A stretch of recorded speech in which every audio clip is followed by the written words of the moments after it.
ভাই মঞ্চে বসা রয়েছেন, সেই দিন যারা ইসলামী ছাত্র শিবিরের বিরুদ্ধে প্রপাগান্ডা ছড়িয়েছিলেন, জগন্নাথ বিশ্ববিদ্যালয়, জগন্নাথ হলে ঢাকা বিশ্ববিদ্যালয়ে সাদিক কায়েম ভাই যে ভোট পেয়েছিলেন, ডাকসু নির্বাচনের 36 দিন পরে চাকসু নির্বাচনে আমি তার 6 ডবল ভোট পেয়েছিলাম। হিন্দু শিক্ষার্থী, বৌদ্ধ শিক্ষার্থী, অমুসলিম শিক্ষার্থীরা সিদ্ধান্ত নিয়েছে 36 দিনে ঢাকা বিশ্ববিদ্যালয় যে সাম্প্রদায়িক সম্প্রীতির দৃষ্টান্ত স্থাপন করেছে, এই ভোট কয়েক গুণে বৃদ্ধি করেছিল। আমরা বলতে চাই, কেবলমাত্র জামাত ইসলামীর ভোট নয়, কেবল মুসলিমদের ভোট নয়, কেবল আমরা বলতে চাই, যদি এদেশের যারা নিজেদেরকে সংখ্যালঘু মনে করেন, যারা নিজেদের নিরাপত্তার জন্য কাজ করতে চান, যারা মনে করেন বিভিন্ন দলকে ভোট দিয়ে নিরাপত্তা বাহিনী অধিকার আদায় হয়নি, আমরা বলতে চাই এবার দাঁড়িপাল্লার পক্ষে আপনি যদি আস্থা রাখতে পারেন, জামাত ইসলামী ইসলামী ছাত্র শিবিরের কর্মীরা আপনার আস্থার মূল্যায়ন করবে ইনশাআল্লাহ। আমার মাদের বলতে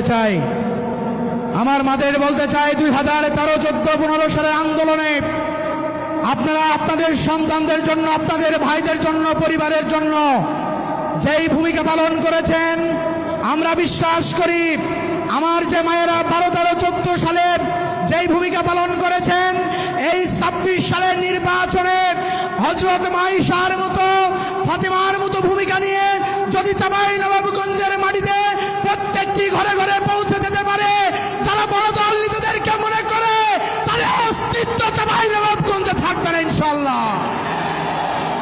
আমি শুধু বলতে চাই, আজকে একটি দল বলছে তারা নাকি অনেক বড় দল। আমরা শুধু বলতে চাই, পৃথিবীর বুকে সবচেয়ে বড় পাহাড়ের নাম এই যে আমাদের হিমালয়, সেখানে কেউ বসবাস করতে পারে না, কারণ বসবাসের উপযোগী কোনো পরিবেশ সেখানে নেই। আমরা বলতে চাই, পৃথিবীর সবচেয়ে বড় যেই মহাসাগর, প্রশান্ত মহাসাগর, এই প্রশান্ত মহাসাগরে মানুষ যদি খুব শখ করে 1 গ্লাস পানি খাবে, এই লবণাক্ত পানি মানুষ খেতে পারে না, কারণ সেটা সুপেয় পানি নয়। আমরা বলতে চাই, ওই আমাদের সবচেয়ে বড় যেই সাদা হাতি রয়েছে, সেই হাতির মাংসও কিন্তু বাঘে খায় না, এটা অপ্রয়োজনীয় মাংস। আমরা বলতে চাই, আজকে যারা বড় দল মনে করেন, যারা মনে করছেন জামাত ইসলামীকে কণ্ঠরোধ করবেন, পরিষ্কার ভাষায় দেশের লোক বলতে চায়, বড় দল দিয়ে চাঁদাবাজি করা যায়, মানুষের হৃদয় জয় করা যায় না। সম্মানিত ভাইরা আমার মায়েরা, আমার বোনেরা, আমরা শুধু দলটা আহ্বান রাখতে চাই, আমাদের এই 2 আসনের প্রার্থী, আমরা যারা এখানে মঞ্চে বসে আছি তাদের চেয়ে আপনারা ভালো চিনেন।